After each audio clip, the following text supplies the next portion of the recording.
Yeah, so now I believe we are already live. So, good morning, namaste to everyone joining us live. I'm Akshay Bajaj, co founder of Global Learning Space Network, and I welcome you all to this session that is being dedicated to World Health Day celebrations.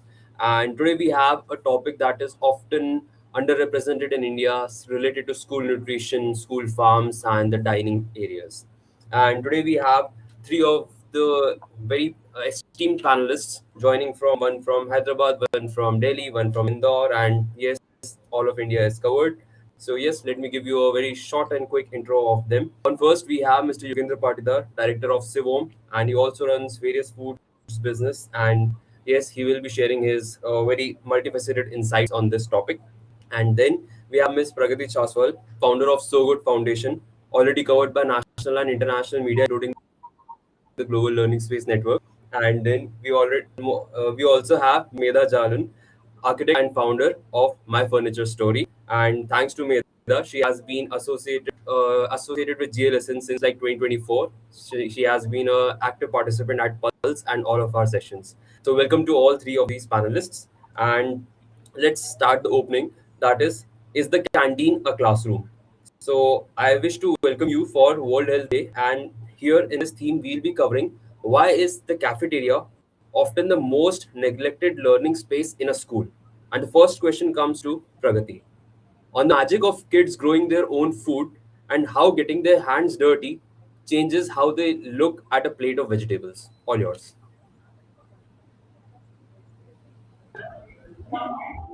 Thank you, Akshay. I think this is one of the most important topics that we all need to focus on. Um, just before I begin this point, one thing that I would like to ask our audience also, I'm sure all of us have seen landfill. Landfill is this huge mountain of garbage, which is, if I talk about Delhi, there are four landfills at four different points in Delhi. And that is actually taller than Qutub Minar. And take a guess of what percentage of that landfill is actually green waste. Three of us can also take a vague guess. What is the percentage of green waste that you see is comprises of that huge mountain of garbage? Maybe 50%. Brilliant. Yes, Meda, you are very close. It's actually 60% or maybe more, but Wow. not less than 60%. And where does this green waste come from? Nature From doesn't our, produce green waste. Sorry, Yogi, you were saying something. no, I was saying that I think because I work in, I have food business also, and I understand the dynamics you're talking about is the food waste in our country from farm to table has its own percentage. There is food waste in our houses because we could not preserve it. So because of the perishability pattern, Absolutely. there is an Food amazing. waste in cafes, food waste in our homes, food waste in schools, it's increasing. Children say, I don't want to eat this. So we cook something else. And without even thinking twice, the plate of food that my child did not eat would go into the dustbin. It doesn't matter whether the waste is segregated or not. From the dustbin, the waste will go to the landfill. From my house, it will go out, but it will not go anywhere. And when the waste is together, it's not segregated, it just creates a lot of problem for the planet. And one of the biggest problems is that when a child is growing up, the consciousness of the effort, the time, the patience, responsibility that growing our own food. When a child puts a seed in the soil and waits patiently for the plant to become big, which can take anywhere from 2 to 3 months. And during this 2 to 3 months, every day you have to take care of that soil like of that plant like a baby. If you overwater it, the plant will not grow. If you underwater it, the plant will not grow. If you don't observe pests, the plant will not grow. If you step on it, the plant will not grow. So it's a very sensitive being which gives you food, which comes from soil. And if we are not conscious, if we are not growing our food, we will not know how much effort it takes. And imagine when it rains just before harvesting, your entire crop goes for a toss. If you're growing tomatoes, cucumber, or anything, not conscious, the crop can get spoiled. And the same child, is they are growing their own food, they know the time and effort and the love that goes behind growing food. And when they grow it, they don't even throw peels in the dustbin. They ask, can I even eat the peel? Why do I have to throw it? Can I not consume it? So that's the feeling a child has when they are putting seed in the soil and patiently waiting for that seed to become a plant and consume. So then canteens or home kitchen or anything will be a loving space where children are, they are aware what are they eating. They are aware how much time it has taken for that food to come on their table. So I feel no waste canteens, no waste kitchens can be achieved if we just give that experience to us. So, Pragati ma'am, this also reminds me that I can contradict my own question where I've asked the kids to get their hands dirty. In a recent LinkedIn post that you shared, Okay. there was an adult who was farming with you, and they told you like, please pass me the dirt, and you were like, you want dirt or you want soil to plant, right? So Absolutely, yes, Akshay. You know, that day I literally had to pause because this adult was in her 30s. And when somebody says, pass me dirt, we all know dirt is something that we don't want around us.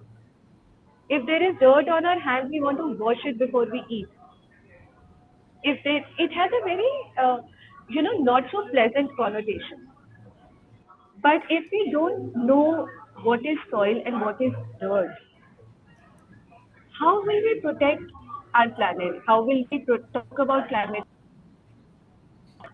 I mean, we protect something that we love, no? Like an example that I give very often is of our cell phone. We all feel much pain if something happens to our cell phones because we are in love with our cell phone. But we can call soil dirt because there is no connection. I don't, there are people who don't get to touch soil for months, for years. They just are growing up, they are going to work, coming back, doing whatever. But they are not touching soil. They have a mali to take care of 10 plants that they have in their balcony. So imagine the connection that we are losing every day and calling soil dirt by saying, by not understanding the difference between plucking and harvesting. If you talk to any farmer, we celebrate harvesting. There is a harvest festival in our country, and there's no plucking festival. So these are small things that make us very conscious of nature. We all want trees around. We come summers and we look for shade of trees. But the more we are doing it ourselves, there will be consciousness, and we would want to take action for environment, for nature. And I feel these are the things that should begin in school. It has to be there at the school level because school is at the center of every community. Anything that is taught in school goes to their home. It, for the child, it becomes like a thing. मेरी ma'am ने कहा है, I have to do it. So if the child is doing something about environment every day in their school life, they will take it, they'll carry it with them for the rest of their life. And that is how climate action will come because these are the children who will grow up. Sorry, Akshay, if I have over talked about the topic. Yeah. quite insightful. So before I pose a very interesting question to Medha, I want to direct belongs to a background where he has practiced farming a long time since his childhood to is here, but still I'm here. before Am I able he to? joins, or maybe I'll directly tell you he joins back. I want you to share the connection between child's environment and their habits. How designing with the child at the center, from furniture to food, creates a community of trust. All Right. yours. Thank you, Akshay. I would like to continue from what Pragati was mentioning, where, school becomes such an important space for children to create their foundation. Their value system starts in school, both from what they see around them and from, the peer group that they're interacting with. And while every child is very unique, there is an underlying commonality between children. And that is the developmental stages that children go through. So, in the early years, one very large part of the development that children go through is the need to be independent and self reliant. When we integrate this with food and other habits around their daily life, that is where design can become a very powerful tool.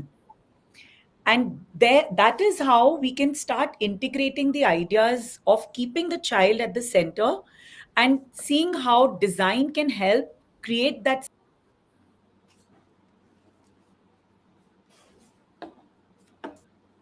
two different ways. So when they're growing their crop, the same thing, I think already So Good already does that with schools. We also try to always encourage that in the little preschools that we do. So a small little space where children can grow their own, maybe microgreens. That first access to understanding that food comes from a process. It's not ready off the shelf only how we use it in the cities. That could be a first starting point, and then continuing on to see how the children relate to food at every stage. So keeping the child at the center, right? How where food comes from, and then the space around them when they interact with food. So preparation of food, when they actually consume the food, how they interact with the peer group, how it encourages them to learn to make the right choices or experiment more just by seeing the peer group around them. All of these different behavior patterns can be influenced through design. Simple things like, creating uh, kitchen counters or little prep counters at their height, allowing tables to be integrated where they can be put together for a community activity rather than individual seats for eating, facing different sides. Different small little things like that can keep the child's need at the center, their need for being self reliant. And this need can help, create that sense of uh, create that sense of independence for the child, while also encouraging them to develop the right kind of relationship with food. Agree. No, so I'll connect my thoughts with both of you because I feel there are three layers which comes with me. Is I've been a farmer till my graduation. Okay, I run a food processing company and I run CIVOM also. So from food processing to farms to designing and physical spaces, there's a lot of thing which I feel is do connects to me. I always ask how many learners wants to be farmers now. Okay, how many of really see the future of farming as their career choices or professional choices? Very less. So how do we really put that at the center? Second thing is like Pragati was talking about food wastage and processing of food to the factories also. Okay, it needs a lot of detailed nitty gritties between how does you get it from farm to APMC to trading to processing also. There's supply chain and everything also, which is where I feel there's a lot of conscious effort needed to be understood in terms of do we really value what is coming to us and who's gonna feed us. So we talk about like Akshay says classroom is classroom a canteen. Okay, so classrooms is feeding our minds and canteen is feeding our body. Okay, and so if my body is not right, how would my mind be? Okay, so that connection is always very very important, tangible in terms of like Pragati was mentioning from soil to dirt. That connection, when I understand it's a soil, it's a feeling to me. Okay, when I cook my own food, okay, I would never put it onto waste. I always like it to consume and probably market that in consumption also. That because if I clean my dishes, there's a different connection to it. Okay, so all what we do for ourselves has a very different roles and connections building around. So I will say, how do we build connection? One, how do we really see the processing of foods in different methods or preservations and connotations also, because very less of us know, how does, let's say, onion powder comes from. Okay, it's just, you are eating cream and cream and onion as a chips. You don't know how this, onion powder is coming from. So those small curiosities also can, engraved inside the whole uh, behaviors they are, inducing every day. Third thing what I would really push upon is, like Dr. Ricken Robinson said, in today's context, that is very, very important, that if you really, really want education to change, design it based on agriculture. Okay, he says, we are in factory models of schools still now. Okay, how we can make it agriculture model of schooling or education, where your job is to plant a seed, water it, commit to that, and let them grow on their own pace. That's how we have to do with learners also. So, education itself need an agriculture model, because learners would be growing at their own paces. Okay, they would be getting deflected by a lot of things, the problems at the house, and everything is, so it's like, when you're growing human, it needs an agriculture approach, versus in today's context agriculture is being left out. So if you look at, how this canteen and classroom is really connected around, is a lot of those directions. What we really need is, from a design point of view, what Medha was pointing out is, how do we really establish an intentional effort to the behavioral shift? Okay, can we make our canteens connected to farms, or can we have, vegetable gardens around it, which starts giving them that connection establishments? Okay, can we let them process food? Okay, so that starts working around there. Can we let them share the food? So in our schools we used to have this pratna before eating food. Okay, or prayers, before, so you show the gratitude that there's a food on your table. A simple exercise, but it still makes a very different connotation. Okay, that everything is, you are very miniature in the whole environment of this. So I feel canteen has a lot of roles in that way. It needed to be established like culinary labs, if from a shape or a design point of view also, because if I don't do it from the idea that you can teach maths out of it, or a number of things, if you really just take portions and divisions, and there is so much you can engrave around the whole program of intention on it. Canteens are less used spaces, so that way there is a lot of problems and dimensions around it. My key point would be that, if you really look at canteen as a deep subject, or cafeteria as a deep subject, connecting them to the education and to the goal of being farmers at the end of it, there is so much to be done. There's a lot of that need from an intention point to change those behaviors. So integrating what we touch, feel, has to be really thought through when we start designing around it, is what I would say. So that relationship need to be established intentionally, rather than just, doing a cafeteria space for eating and, getting away. I think first thing which you do, or a school can do, shut the bell up. You when you eat food, there's a bell period, there's a 40 minutes or 30 minutes you need to finish your food. you know that's something, which is one step which we can right away do it, get the bell out. Okay, let that, eating as an experience and connection. Because if I don't feel it, I don't feel valuable. So when someone told me, one of my mentors told me, that when you eat food, first respect the guy who cooked it for you. you know the moment you give that respect, the food would start, tastier, getting tastier, or it will taste better. So the moment those small details worked around one, but once you are in time piece zones, it becomes more like a factory, or it's a very, very, I would say, uh, it's a factory model. It's like a process floor rather than an experience floor. So yeah, yes, Akshay. Yes, Meda, if you can just observe that Yogi told about child scale design to be brought into canteens, and the tactile experiences need to be created rather than just having the school being taught as giving just sensory learnings. We should also have food and farming at the center of these sensory experiences. And yes, this also reminded me of what Pragati ma'am's So Good Foundation is doing. Yogi, you mentioned that they should also learn the concepts of mathematics, science from the school farms. So I guess in that school farms of So Good Foundation, they're already teaching them how to calculate the perimeter of that farm bed, how to cultivate that soil, what should be the pH level, and what are the patterns of leaves and the colors. So yes, I can go on, but yes, let's go on to the second theme of this session, the journey from plot to plate. And the first question again comes to Pragati ma'am. Ma'am, could you please share stories from school farms and why the soil is actually the best health teacher we have?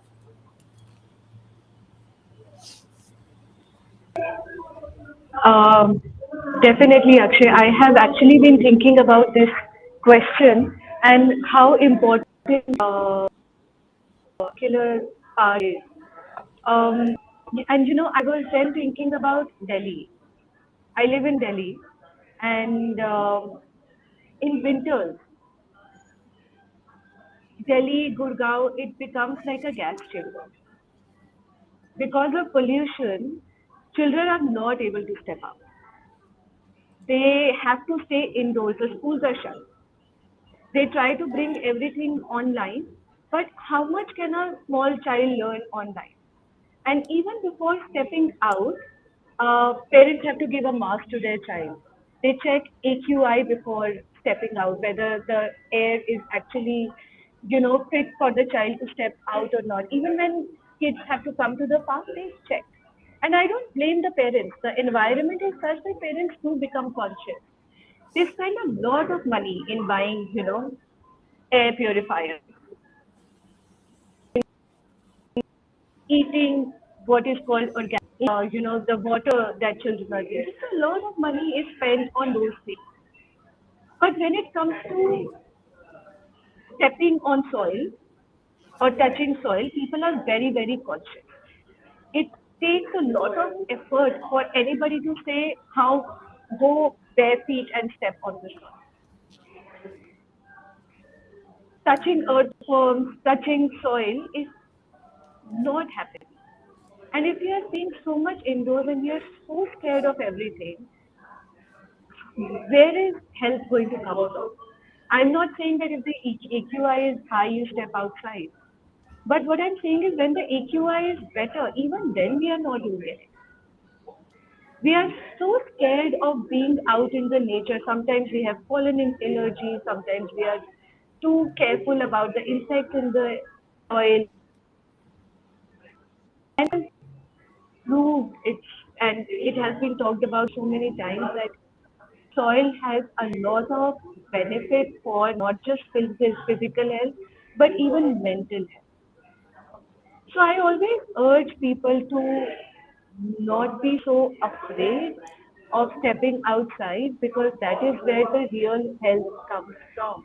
If you are in nature, if you are in surrounded by trees, that is pure air.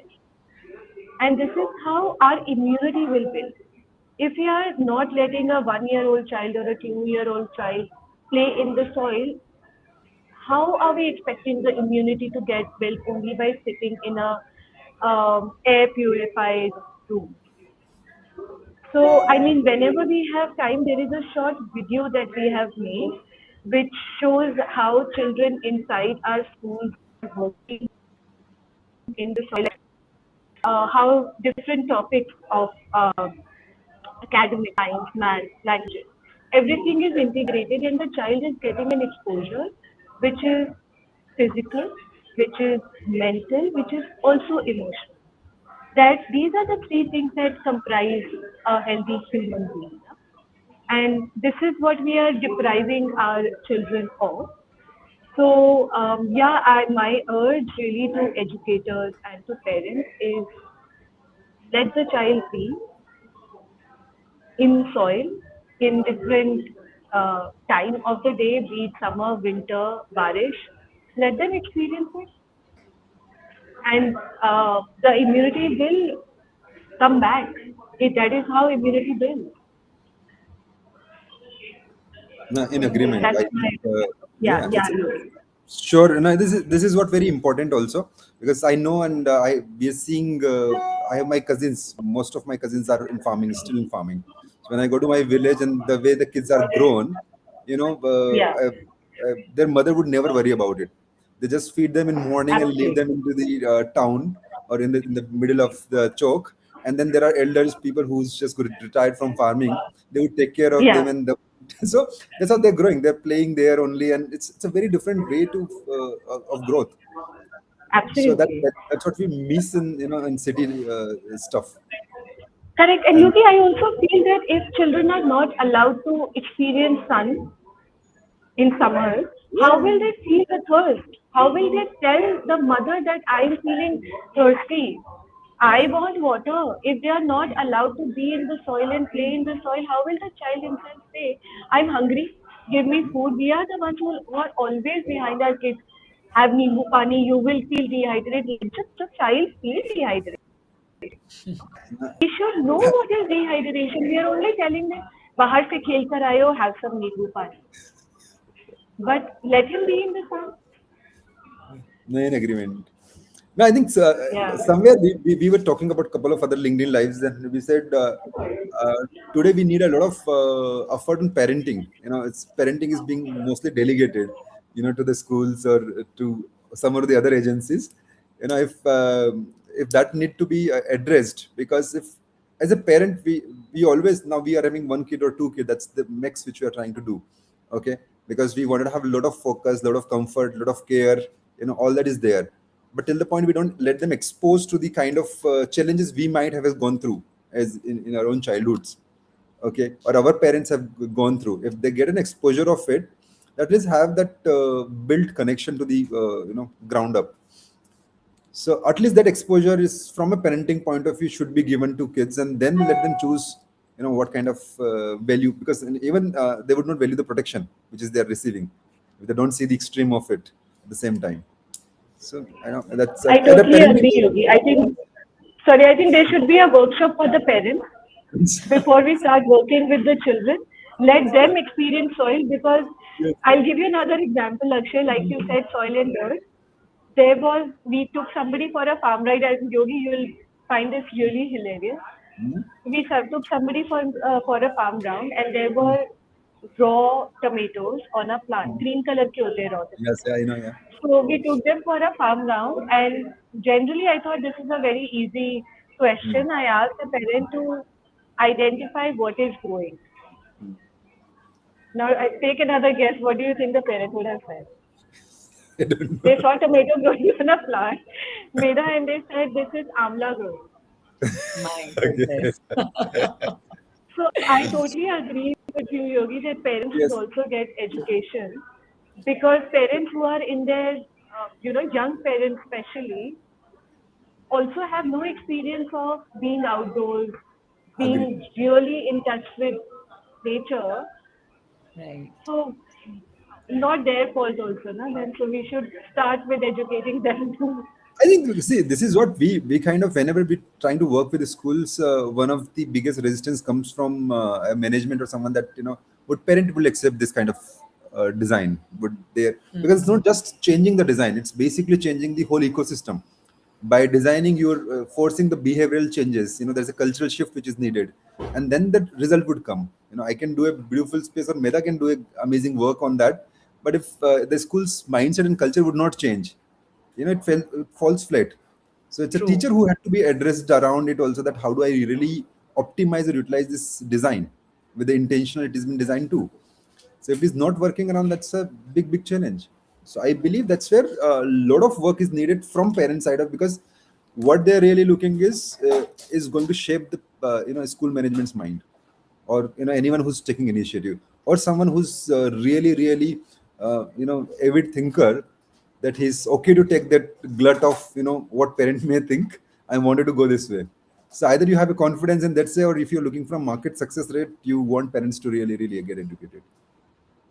Right. I think systemic thinking is, designing this whole system is how we have Yes. to approach it. It's not Yes. only isolated aspects of the school canteen or the school dining. It's No, no. about the systemic design where all aspects of it we think through. No, I was talking to someone. I said, parenting needs a license now. Okay. They should, you can be parent, you should be a parent. There are two different questions at all. So if you have a licensing for parenting, because you need to really take care of a pet or a plant. If you cannot do that, think about a kid. So it needs a reflection on it. It needs a attention on it. Yes, Akshay. Yeah, Meda, I'll direct it over to you. That now we shall have a dialogue on the physical dining space. Your question is, please talk on the ergonomics of furniture and product design, how the right table height or a well-designed wooden chair impacts a child's focus and comfort while eating. Absolutely. So I think some of these things, again, just how we neglect some of the larger questions, also some of these intricate details are often kind of looked at, with a blanket purview. We don't look at it from the aspect of really seeing how a child can be comfortable. So if the focus of the child has to be on really the experience of dining and experiencing food, the other aspects have to be taken care of to make sure that the child is completely comfortable. In that respect, ergonomics goes beyond just dimensions. It goes to see how a child really experiences the furniture and experiences the space around the furniture. So just how they can, accessibility is one key word. So when we make things which are ergonomic, we have to ensure, like we can see in the image, everything is made accessible to a child, whether it is the prep counter, whether it is the hand wash for them to, have the right hygiene habits related to food, whether it is the dining space where they actually sit down to experience the consumption of food. All the aspects have to be designed beyond dimensions to accommodate the right ergonomics for the activity involved. So, definitely, that's a very crucial part when it comes to the size of the tables, the configuration of the dining space and the dining furniture, the circulation space around it, which can encourage children to participate actively, have a free flowing space to access, maybe the prep counter or access the counter where the food is served. So all of these aspects have to be thought of with ergonomics in mind. All of it beyond just the product, even the space between products is part of ergonomic design. So very, very crucial point for sure, Akshay. Also, well, very important what you're Meda, I have putting it from an a integrated detailings. Sorry. No, what Meda was putting from an intricacy point of view, it's also really too important. Like this image. So we had this multiple asanas when you eat food.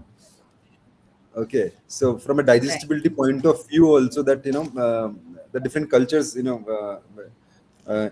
or Indian Indic values has been grown.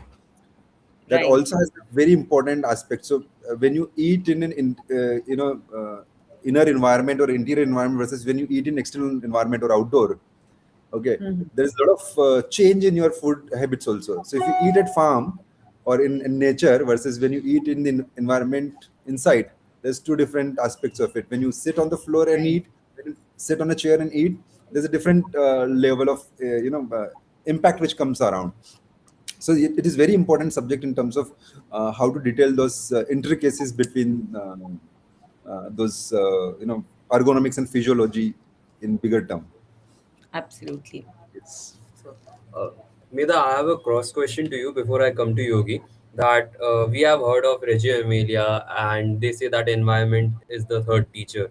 So, and what Yogi told us, our Indian knowledge system, they already know about the asanas and how the kids sit and how actually the food is consumed. So, don't you think that when we talk about environment as a third teacher, farms should be there in all the schools? Why just like having someone like Pragati ma'am taking up this initiative to get it live across so many of these municipal schools and then international affiliated schools coming up with this? I think it definitely would be a great idea to have it integrated into every school. I mean, even as a parent, I would love for that to be there in my kids' school. So I think definitely it should be done in whatever way it's possible in the scale. I mean, ideology, as an ideology, 100% I agree with it. We all agree with it, which is why, we are all talking so passionately about this. But even I think what I would like to add is that even despite scales and budgets, a lot of it can be integrated even in a small way. So whether it is a vertical wall which has microgreens growing on it, or little planters which can be placed in between, on the tables which children are engaged with. So definitely the environment does play a very dynamic role in the way a child learns in the space or feels in the space, and it is definitely a very strong third teacher. And small integrations of different ways are something which we also try to do in our projects at My Furniture Stories. So wherever we can, we look at integrating different aspects of edible crops inside classrooms, sometimes on a wall just outside a space where we have the space available, create a separate area where planters can be nurtured by children and they can be engaged with it. So I truly believe in this value both as a designer and as a parent. So I have a very interesting example, Pragati ma'am.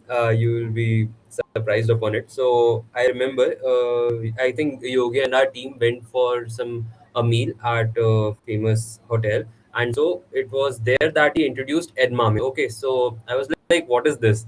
And how about it? How to actually eat it?" So then I got to know that yes, until now we have just been eating soya chunks and the soya granules, and they are introduced like what is edamame and related to soybean. Correct. And imagine edamame sells for a lot of money, and it can be grown in our place. No, we recently did a one complete farm. So we're growing seeds of edamame now. Oh, lovely. Yeah. Yes. So Yes. we want that to be next trend. Right. We are working on a new Yeah. project called digestible proteins from India. Yeah. Yeah. So working on a complete Absolutely. frozen That's a line. great idea. Yeah. So because we are consuming proteins, but they're not digestible. The protein has its own pentavalency bond, and it takes a due course of time to digest. So we thought Correct. thinking about how we can build immature proteins, which is Hmm. good for sleep also and good for protein and digestibility both. So we're trying to solve that equation through that.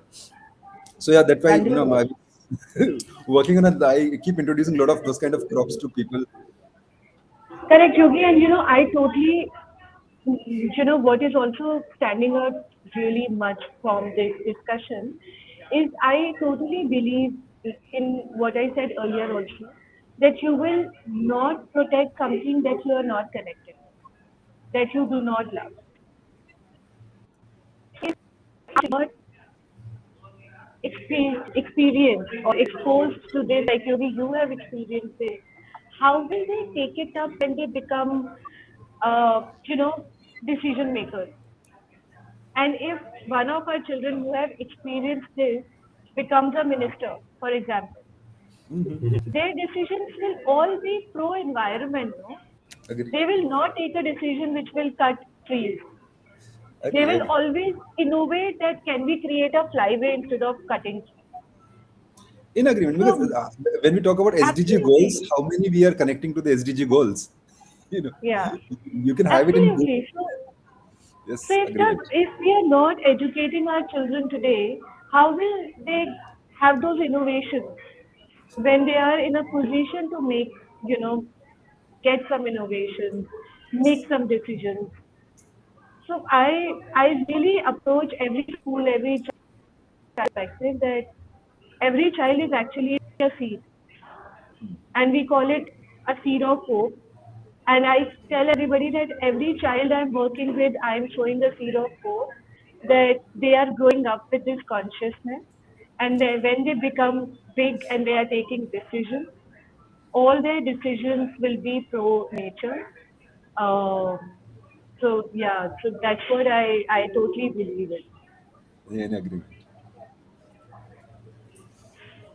Okay, so this calls for the conclusion of the second theme, and we move on to the third theme, that is changing the culture, not just the menu.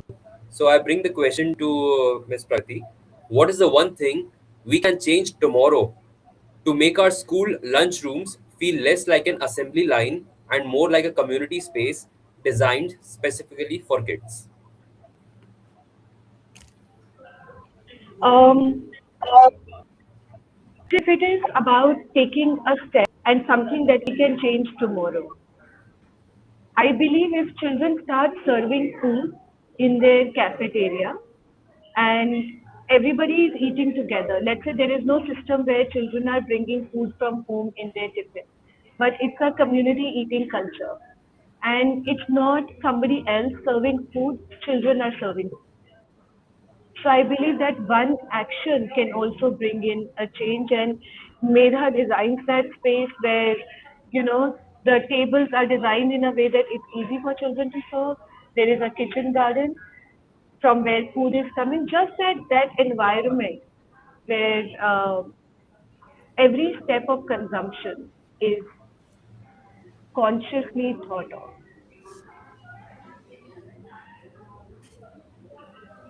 That's I think this So, process of connection. I remember my days in Navodaya Vidyalaya. I'm passed out from Navodaya, so when I was in my schooling, we had to cook for us. We have to serve our food.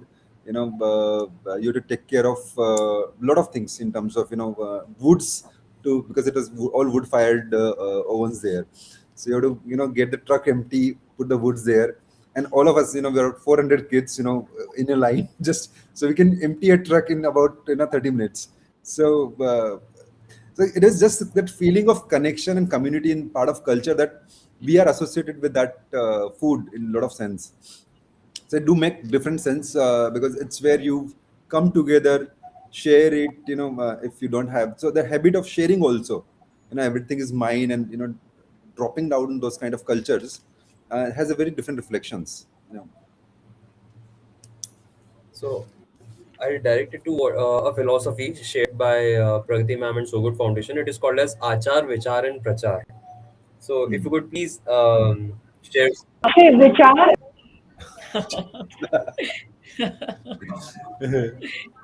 Akshay, sorry, it's Vichar, Achar, and Prachar.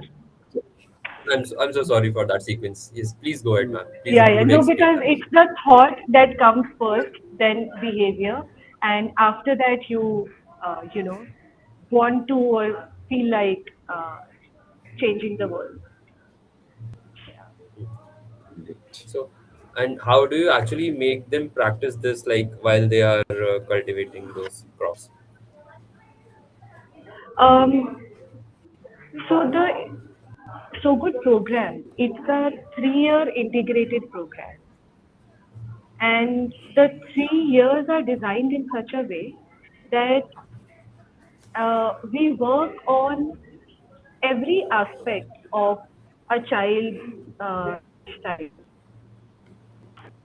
Let's say we are working with grade 3, we will work with all the children of grade 3 until they are in grade 5. So grade 3, 4 and 5 or grade 6, 7 and 8 or any age group, we stay with them for 3 years. And first year, when we go to the schools, we start working with children with the concept, what we call vichar, which is a thought. We take our own thoughts to the children and we share it with them. Under this principle, under this thought, we work with the children on where our food comes from, how important it is to take care of soil, and try and create that love for nature. Simply, at the end of the first year, our thought is, can every child we are working with is in love with soil? And how do we create their own farm? They design it, they look for the space, they measure the space, and on the basis of their measurement, they design the farm. They put seeds, they take care of the seed until it gives you fruit, and then they also save seeds for the next fruit. That's what the entire first year is focused on. Slow but very, very deep-rooted behavior. From here, we come to achar, which is actually my behavior. Now that I love soil and I know it's the soil that is actually the base of everything in the world, and there are some of my habits which are not good for soil. For example, I eat chips, I throw the packet in the on the soil or even in the bin. What are those my habits that I can change? For example, when I am going out to eat momos or anything, instead of taking that small plate from the vendor, can I start carrying my own katori? Can I start carrying my own straw so that I refuse a few things which are unnecessary? So they start working on their own behavior. They carry their own cutlery kits when they are going for summer break. So that during that 2 months of summer break, wherever they're eating, they should feel that moment of pride that they're taking out their own glass or their own plate or their own straw to eat it, and they're refusing unnecessary things from the market. So the first step is working on your own behavior, which we work on in the entire second year um, of our integration with the school. So they make decor for the schools, they make multiple things. They say no to foil in which their parents pack their tiffins. They just say we will bring it either in a cloth wrapping or we don't need any package. Bring your food in tiffin in steel boxes, and you do not need to wrap anything over your chapati. So second year is all focused on that. And towards the end of that second year where so much has been done, children take pride in it. And it hurts them when they see somebody else not doing it. So their action, then the third year is prachar, where I have taken pride in my action and I feel the pain when somebody else is not doing it. So I want to take that action and tell everybody else also and help them change their habits. So my third year is all based on this of changing things around. So that's how the three pillars or the 3 years of the program are designed, which are Achar and Prachar. So Prachar is basically something that is coming from pride and pain, and not just, it's Earth Day and let's create a poster campaign around schools. That's not what it is. Yeah. Okay, so now we'll direct the question of this theme to Meda. Meda, let's move beyond no junk food rules. Okay, please share how co-designing spaces with curriculum designers and senior leadership teams helps build healthy snacking habits that stick. Right. So I think again, this is a process very close to my heart, and what we always feel is very important when we are designing schools is the process of co-design, because each school comes with its own circumstances, it comes with its own vision. The founder has a different vision, it has its own curriculum. So we always believe doing the whole process of designing, integrating all the different aspects and ideas always helps us create something which is going to be of value to the children who are going to be in that curriculum and in that school. So this is something where when we are designing spaces for eating or dining or the kitchen spaces in the schools, when we follow the process of co-design, the most important thing for us is to understand what is the culture the school wants to visualize. Whether we saw a few images earlier where in certain scenarios there are children sitting on the floor cross-legged and with a floor table or a chalky, which is the very traditional Indian culture. It is also goes beyond Indian culture because it is very easy for very young children to be comfortable on the floor where they are less stable, when they are still figuring out their stability and they are still, figuring out how they can move around with complete stability and confidence. Being on the floor also helps them feel more grounded and comfortable, in addition to all the other aspects which for digestion, which Yogi had also touched upon. Some schools, while some other schools may still want to integrate furniture, with chairs and tables for children to be seated. So understanding which school, how it aligns with the culture and the vision of the curriculum, and all the different stakeholders is very important when we are looking to design the space. One solution does not fit in all, all scenarios, and that is where design can help us integrate the culture and the vision into the space. So that part is, I think, extremely important. In addition to this, I think a very important aspect is that not all schools, especially preschools, have a different isolated space for dining. A lot of times the same space within the classroom doubles up for the dining experience as well. So ensuring that we can create, multi-purpose sort of an environment, furniture which can be used in open-ended ways, can help to integrate all these different activities seamlessly. So the material has to be suitable, it has to be hygienically cleaned up, it has to be durable for these different types of activities, it has to be ergonomically correct for both types of activities. So these are very, very important to understand and co-design with the different stakeholders to ensure that it fits in with all the other aspects of learning that the child is going to be doing.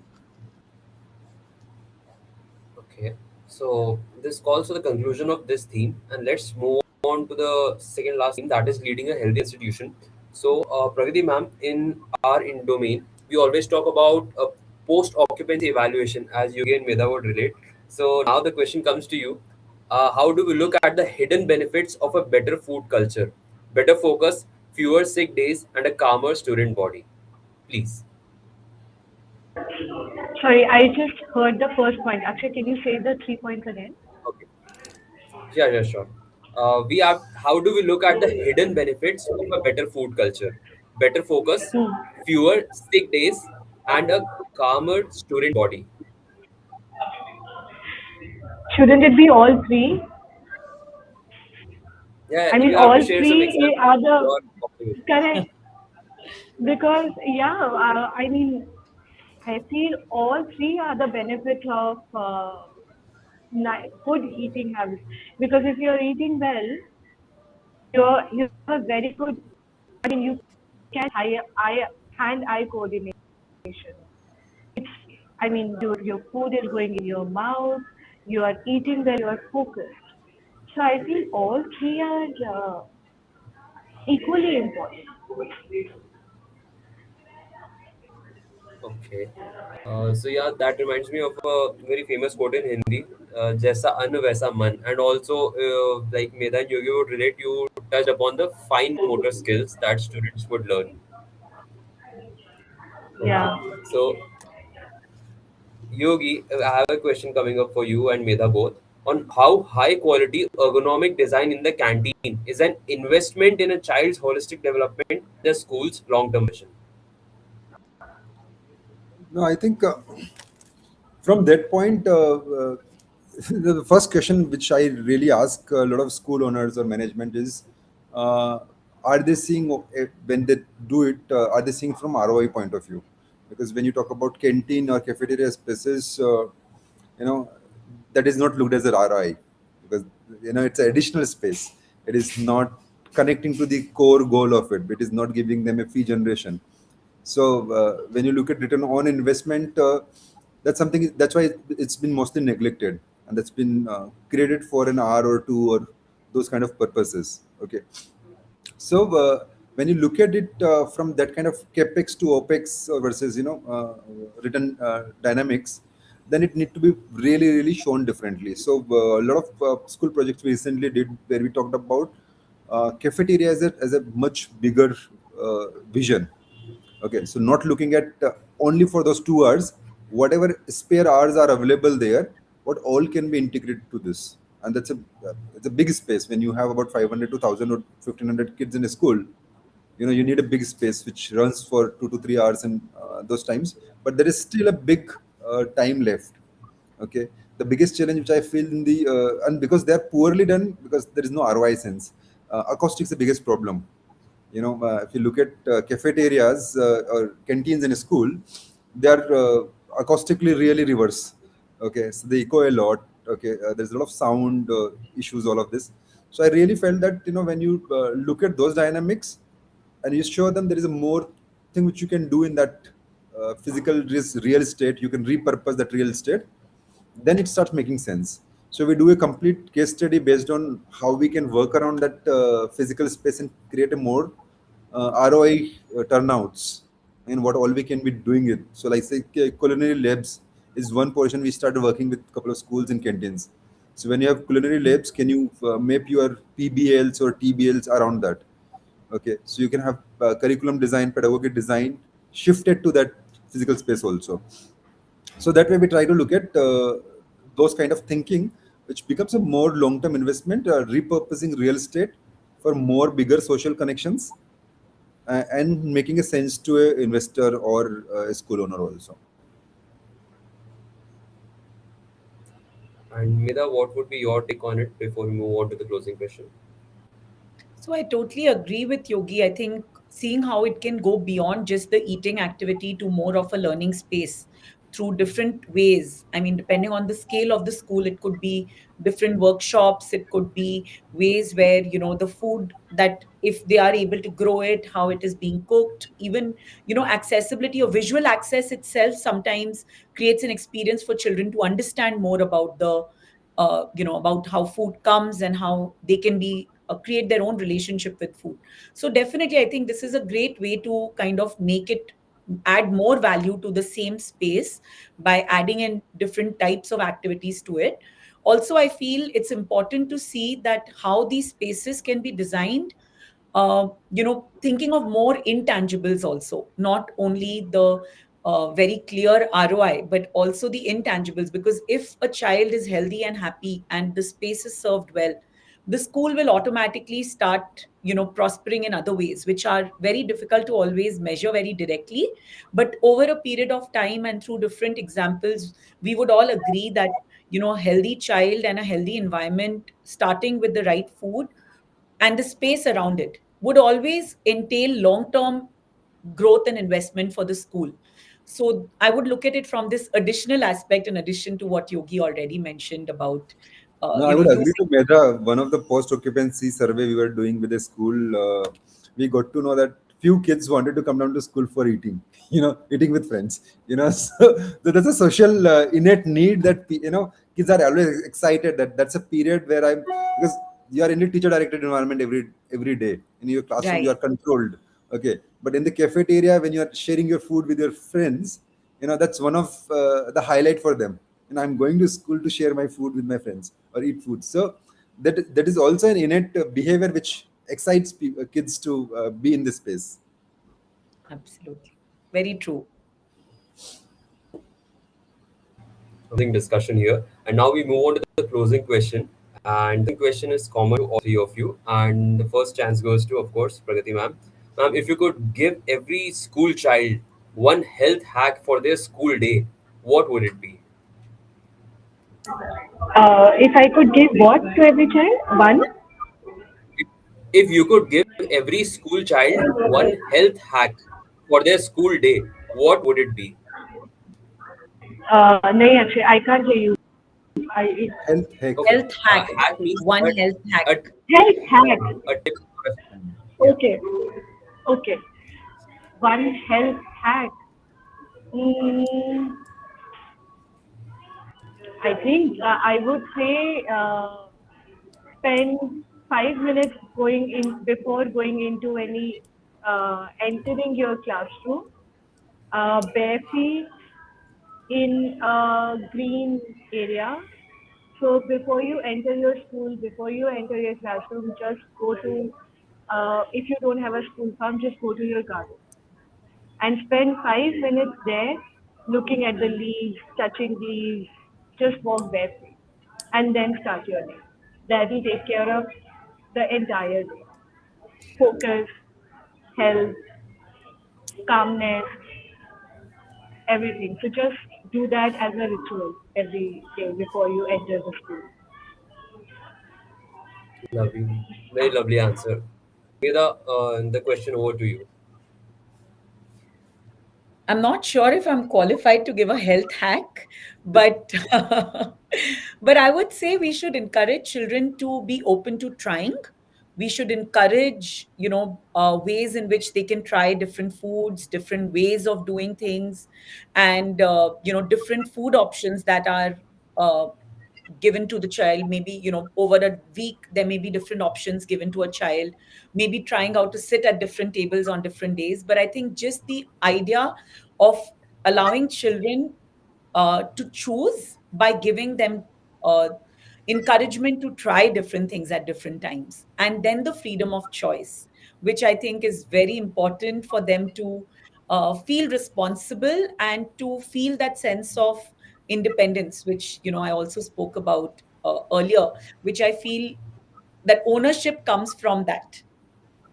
So I would say maybe just the encouragement to try and the option of choosing. Mm. Thank you, Meda, for highlighting about learner's choice and learner's autonomy. And Yogi, the same question comes over to you. So I think I would have two of that, not one. So I feel uh, for me, education is, or the goal of education should be self-elevation, not occupation. Okay, that's what as a mission I'm trying to thrive around in whatever I'm trying to do in my works. That how do we make education a self-elevation process rather than an occupation process? So from there, what I really bring around is living in the moment. Are you physically mentally there? Okay, when you're eating, are you really feeling the food? Okay, so anything, any activities you're engaged in, are you physically mentally being there? If you're living the moment right now, not thinking about future, not thinking about your past, but just be in that moment. Okay, so if you're even testing your food or doing any activity, if you're engrossed in that completely, that makes a lot of difference, because I really taste the food. So when a lot of time when we eat food, there's a lot of discussion, talks, a lot of this happens. The food becomes a side dish. Okay, so how do you make sure that when you're eating, you are in that zone of it, or any activity for that matter, whatever you do? So that changes a lot for people. Second is which comes from my experience from food sciences, like Meda also stressed upon it, is exploration. So we have about billions of taste buds in our tongue. Okay, I don't know if you studied food science, but when you design food, this goes in three portions: heads, hearts, and tails. Okay, so first portion of tongue is heads, and then middle is hearts, and the bottom is tails. Okay, and all the foods are being so if you like something, that fits into all palates. Okay, so you even like their aftertaste. So when you like have people who's acquiring taste of black coffee, they start fitting it in all that palate, from lower dilation to higher concentration. So there's a complete process to acquire a taste also. When you explore something, how does this fit into your tongue? So never say no about trying something new.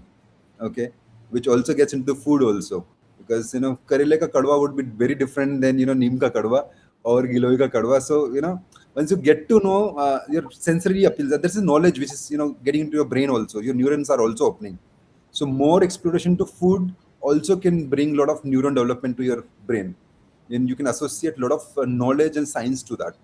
So exploration in life as in decisions or habit or behaviors, along with your food in that context. So these two things I would say: living in the moment and never say no.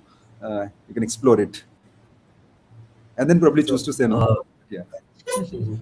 So Yogi gave the example of black coffee. I'll tell you, Pragati ma'am, that I used to run away from it because of it being very bitter. So just it's only after reading about the benefits of black coffee in this book called as Ikigai that I started consuming it, and then that bitterness became bearable to me.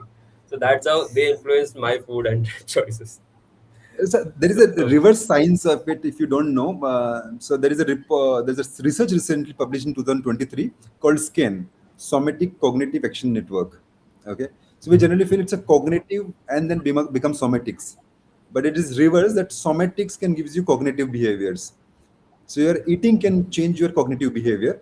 Okay, your hand movement and your activities can change your cognitive behaviors. So they produced complete research that how somatics is changing cognitive networks. So it is already like when we think that we have a cognitive development. So like Akshay, because Ikigai told him that the food is, the coffee has benefits, and then he started consuming it. Once you start consuming it, it starts giving you different benefits. So there is a both the processes in the development of neurons. Perfect, perfect. So yes, it's time to sum up all the discussions we had over all these themes. So thank you to everyone joining us live from different parts of the world to be a witness and to be an audience for this occasion of celebration of the World Day. And if you have more questions or doubts that you wish to ask from our panelists, then please leave your questions in the YouTube live or the LinkedIn comment section. And yes, our panelists would be happy to guide you and assist you. So it's time to thank you Medha, thank you Pragati ma'am, thank you Yogi for joining this live and contributing your insights to celebrate World Health Day and also putting emphasis on so many insights that were never shared and not that much celebrated in our country that are focused on school nutrition. So thank you to all of you. Thank you Thank you, so much. Akshay. Thank you, Thank you. Medha. Thank you, Thank you, Pragati. Akshay. Let's connect Thank soon. you. Yes. Sure. Absolutely. Yeah, same here. Lovely meeting all of you too. Thank you. Thank Thank you. you. Thank you to Bye CIVOM bye. for organizing this session. Thank you.